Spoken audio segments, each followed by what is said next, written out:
ازيكم يا جماعة عاملين ايه؟ قبل اي حاجة نصلي على النبي عليه افضل الصلاة والسلام. وما تنسوش تشتركوا في القناة عشان توصل لكم كل فيديوهاتي. بصوا الكامب الشتوي اللي احنا عاملينه النهاردة ده يتصور جواه اعلان او مشهد في فيلم عادي جدا. احنا ممكن نخرج توم كروز من الخيمة. احنا النهاردة هنعمل مع بعض الجبال والصخور والتلج وجذع الشجرة، حتى الحجارة اللي حوالين النار هنقطعها ونعملها ونلونها بنفسنا. والنار حقيقية طبعا، بس طبعا بعد ما عملنا كل وسائل الأمان عشان ما نولعش في المجسم. كل ده بقى يتعمل ازاي؟ يلا نسمي الله ونبدأ الفيديو بتاعنا على طول.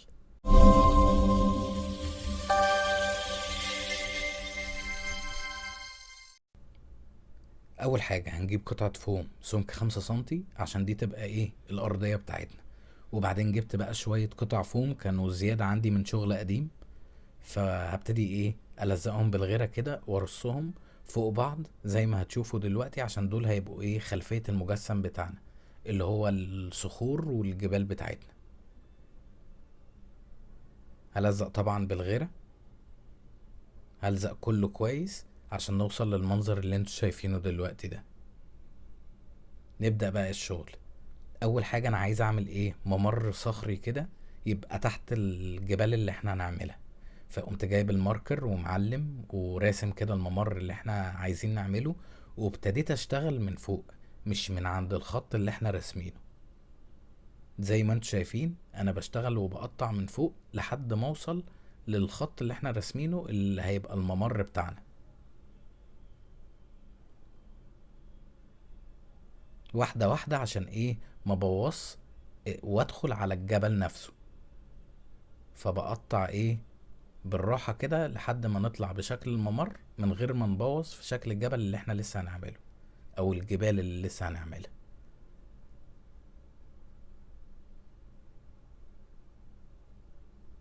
انا بوريكم الخطوات ايه عشان تبقوا فاهمين بنعمل ايه بالظبط.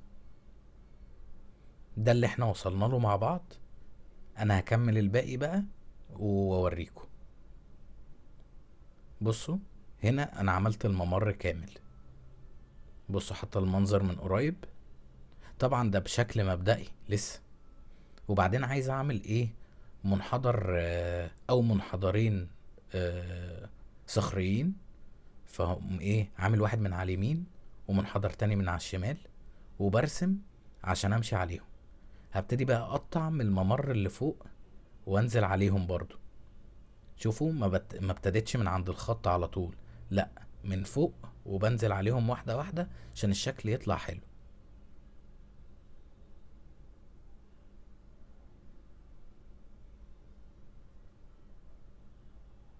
بصوا عملنا المنحدر اللي في اليمين وفي فجوة في النص والمنحدر اللي في الشمال، كله بشكل مبدئي. هنبتدي بقى ايه نشكل الصخور اللي في المنحدر اللي على اليمين. انتوا لو شايفين الفجوة اللي في النص انا ابتديت ايه شكلت فيها شكل الصخور. هشتغل بقى ايه شوية بايدي شوية بالقطر لحد ما نوصل لمنظر الصخور. طبعا المنظر بيبقى عشوائي وهو ده حلاوته. الى حد ما بنحاول نوصل للمنظر الطبيعي بتاع الصخور. فزي ما انتوا شايفين كده ايه انا شغال شوية بالقطر وشوية بايدي.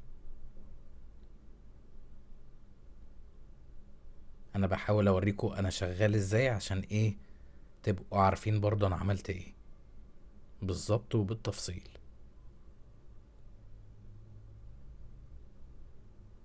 بعمل بقى الجوانب بتاعة المنحدر.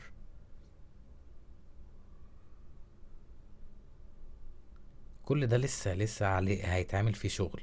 بصوا بقى المنظر في الاخر بعد ما عملنا الصخور. نبدأ بقى المرحلة اللي بعد كده، هنرسم الجبال نفسها اللي احنا عايزين نعملها. انا كنت فاكر ان انا هقدر اعمل 5 جبال، بس لما بقى جيت اعمل الشغل نفسه لقيت ان هم 4 بس ايه اللي هينفعوا. وطبعا ده رسم كروكي يعني مش اكيد. وبعدين يعني اللي هو بعلم القمة بتاعت الجبال هتبقى فين عشان اقدر اقطع، يعني على حسب هي فين بالظبط. لان ايه احنا لما بنيجي نقطع الجبال بنقطع من فوق سمك رفيع جدا وبننزل على سمك اتخن طبعا جبل. فزي ما انتوا شايفين ايه، انا بحاول اشكل من حوالين القمة بتاعت الجبل من فوق وانا نازل على تحت، وبقطع طبعا من الجناب. ومهم جدا بقى ان انا ايه، ابدأ افرغ ما بين الجبلين عشان اعرف اشتغل في الجبل اللي انا شغال فيه، وطبعا من غير ما احف من الجبل التاني. فلما نيجي نفرغ ما بين الجبلين نشتغل ايه بالراحة، وكل ما تفرغوا كل ما هتعرفوا تشتغلوا في الجبل اللي انتوا شغالين عليه. كده ابتدت ايه تبان القمة قدامي، وابتديت اعرف افرغ اكتر. انتوا كده بتهيألي فهمتوا الموضوع ماشي ازاي، فهكمل كله واوريكم. بصوا بقى المنظر، كده احنا خلصنا الخلفية بتاعت المجسم بتاعنا. نيجي بقى للخطوة اللي هتبين ايه واقعية الصخور والجبل بتاعنا. هنحط شوية غيرة عليهم معلقتين اسمنت، وهنحط ايه شوية مية صغيرين عشان واحنا بندهن الخلطة دي تدخل في الشروخ بتاعت الصخور والجبال. وهبتدي بقى ايه ادهن الصخور والجبال او الخلفية بتاعت المجسم بتاعنا كله. كل ده احنا لسه ما جيناش جنب الارضية. كده احنا خلصنا وحطينا الخلطة بتاعتنا. نبتدي نخش بقى ايه على مرحلة تانية. الارضية هبتدي بقى ايه اشرخ فيها كده بشكل عشوائي. انا محتاج ان هي تبان بمنظر لطيف يعني. فهبتدي اشتغل ايه من الوش ومن الجناب اليمين والشمال.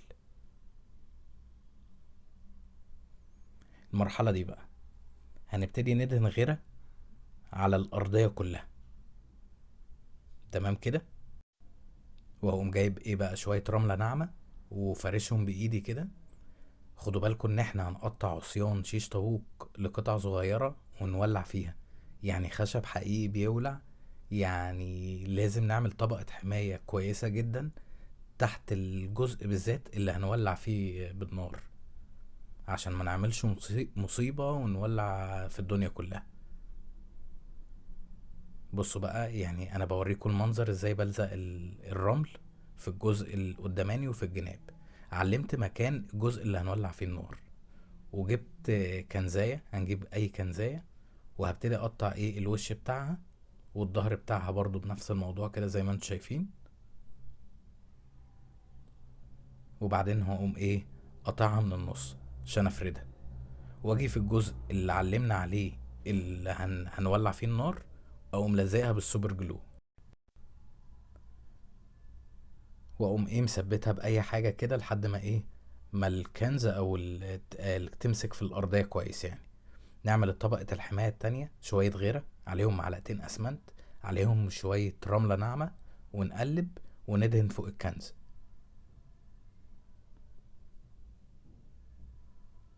بصوا احنا بنحاول نحمي الفوم من ان هو يسيح او يتحرق او المجسم يحصل فيه حاجه.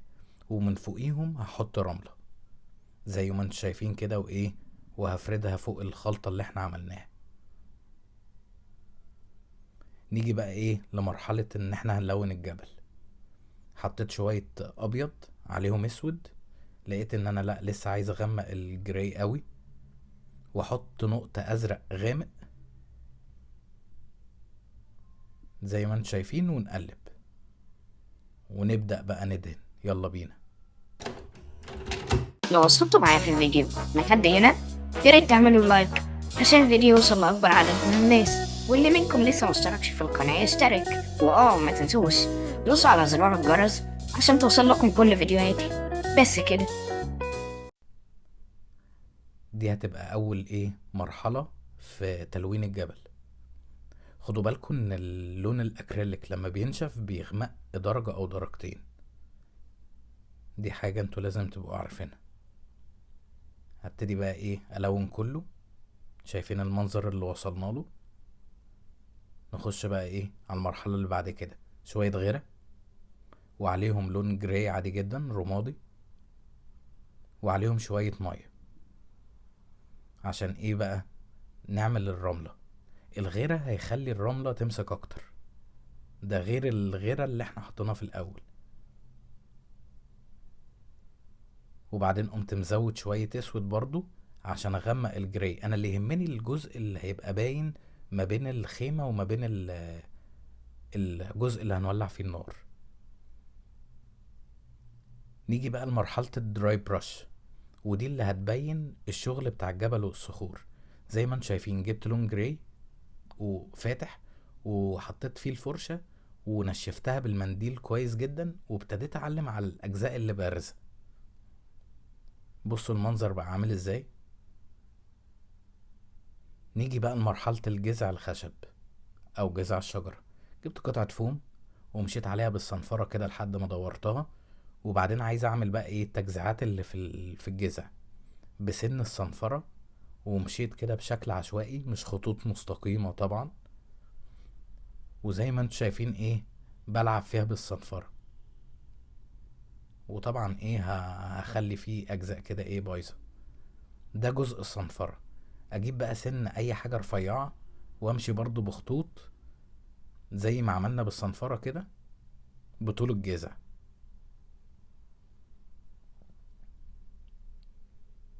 كده احنا تمام. المرحلة دي بقى ايه حلوة ومهمة. هنقطم الجذع بايدينا مش بقطر عشان يبان طبيعي. ده الجزء اللي انا محتاجه. نبتدي بقى ايه نلونه. اول حاجة قبل التلوين معلش هنحط غيرة عشان الجذع يمسك، وبعدين نلون. هحط لون ابيض وعليه نقطة بني وعليه برضو نقطة اصفر. احنا عايزين نعمل لون كريمي فاتح. وهنلون طبعا ايه الجذع كله. بصوا كده احنا خلصنا اول درجة لون. ندخل بقى على الدرجة اللي بعدها. هنجيب لون ابيض وعليه نقطة اصفر جملي ونقلب. وبرضو دراي برش هنقوم مسحين الفرشة كويس في المنديل ونلطش في الجذع. هلطش فيه كله بقى بالكامل. بصوا بقى المنظر بقى عامل ازاي. المرحلة بقى اللي قبل الأخيرة لون بني عادي جدا وامسحها في منديل كويس وهنلطش ايه في الجذع. بس التلطيشة دي طبعا هتبان لأن البني قوي يعني. بصوا ابتدت تبان ملامح الجذع معانا ازاي.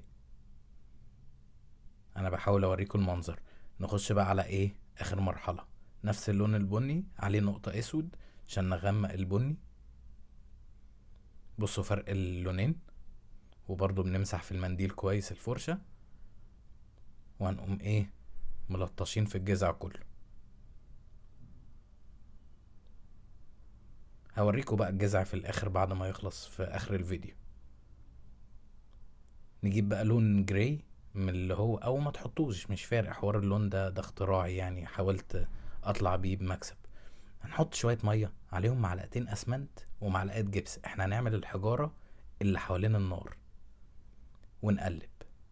وبعدين حسيت ان هي عايزة حطيت معلقة اسمنت ابيض ونص معلقة جبس.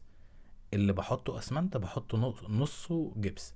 وجبت قطعتين فويل وتنتهم وشوية انا حاطط شاور جل اللي بدهن بيه الفويل. عايزين بقى تجيبوا صابون سائل عايزين تجيبوا زيت عادي. وهتني الفويل زي ما انتم شايفين وافتحه بالراحة ايه عشان ما اقطعوش. انا عايز اعمل طبق يعني زي طبق احط فيه الخلطة بتاعتي عشان تديني منظر الحجارة طبيعي من التنايات بتاعت الفويل دي. بتني بس الفويل كويس. وبعدين حسيت ان هي محتاجة ايه شوية تاني فحطيت معلقة اسمنت ونص معلقة جبس. وبعدين هبتدي احط بقى ايه الخلطة. بعد ما حطيت الخلطة بفرغها من الهوا كده واقفل عليها الطبق اللي احنا عاملينه ده كويس. وساعة ونص وتقوموا فكين. بصوا هتبقى نشفت وما نشفتش. بصوا الفويل بيطلع بقى بسهولة ازاي. وبصوا برضو مديني شكل حجارة واقعي. هبتدي بقى ايه وهي لسه ايه ناشفة وطرية كده، اقطع لقطع صغيرة. كده كده هحتاجها في المجسم ده وهحتاج في المجسمات بعد كده، فقلت ايه مرة واحدة اعمل لي حبة. نبتدي بقى نلونهم. جبت لون اسود وحطيت عليه ابيض وشوية مية ونقلب ونبدأ بقى نلون.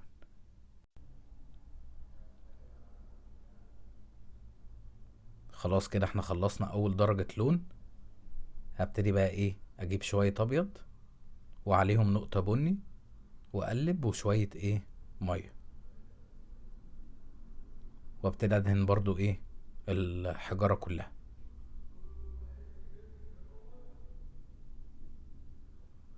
واسيبهم ينشفوا عادي جدا. وبعدين بقى الدرجة اللي بعد كده شوية ابيض وعليهم اصفر جملي وشوية مية، وقلب وادهن يا معلم. نيجي بقى لاخر درجة لون رمادي، هحط عليه برضو شوية مية ونبتدي ايه ندهن ونسيبهم ينشفوا بقى براحتهم. كده احنا خلصنا تمام الحجارة. نبدأ بقى نلزق ايه كل حاجة في مكانها.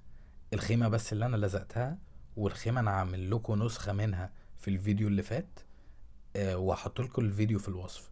اما العشب انا كنت عامله في الفيديو بتاع ديوراما خيالية، اللي هي كانت الكريستالة اللي ممسوكة بسلاسل وطايرة في الهوا دي. هحط لكم برضو الفيديو في الوصف عشان ايه تشوفوا العشب بيتعمل ازاي. كان فيديو والله يعني كان حلو، هيعجبكم، في تركاية حلوة. نبدأ بقى ايه نلزق كل حاجة في مكانها. بصوا الجذع بقى شكله في الاخر عامل ازاي. وبعدين بقى هجيب لون جراي غامق واخففه بشوية مية ونعمله في نص الجزء اللي هنولع فيه النار والاجزاء الداخلية للحجارة، عشان ايه يبان ان فيه باب كده والدنيا كان ولع فيها بقى لها فترة. نيجي بقى لمرحلة ايه هنحط التلج. بحط غيرة زي ما انتم شايفين كده في الاماكن اللي انا عايز ارش عليها بيكنج صودا، وبقوم رشش البيكنج صودا كده ايه زي ما انتم شايفين. احط الغيرة الاول واقوم ايه رشش البيكنج صودا.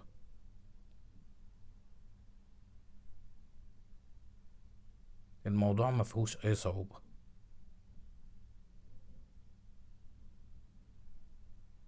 طبعا هحط البيكنج صودا على الجبال وعلى الصخور في الاماكن اللي طبيعي ينزل عليها ايه تلج.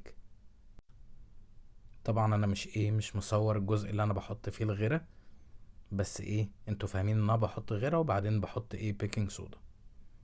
نيجي بقى لعجينة التلج اللي هي بتتفرش على الارض دي. انا موريها لكم بالتفصيل في الفيديو اللي فات بتاع الخيمة، ازاي بتتفرد وازاي بتتعمل وازاي كل حاجة. فايه هحط لكم برضو الفيديو في الوصف عشان تتفرجوا عليه، هو فيديو الخيمة والتلج. دي اخر حاجة بقى في الفيديو بتاعنا، يعني هوريلكوا ازاي بحط التلج جوه العشب وحواليه وكده. ويا رب الفيديو يكون عجبكم، ويعني احنا تعبنا في الفيديو ده مع بعض على فكرة. ولو عجبكم بقى الفيديو ما تنسوش ايه سبسكرايب واللايك واحلى كومنتات. واشوفكم ان شاء الله ايه قريب جدا في فيديو جديد بعد ما تشوفوا فيديوهاتي القديمة. وبس كده، سلام.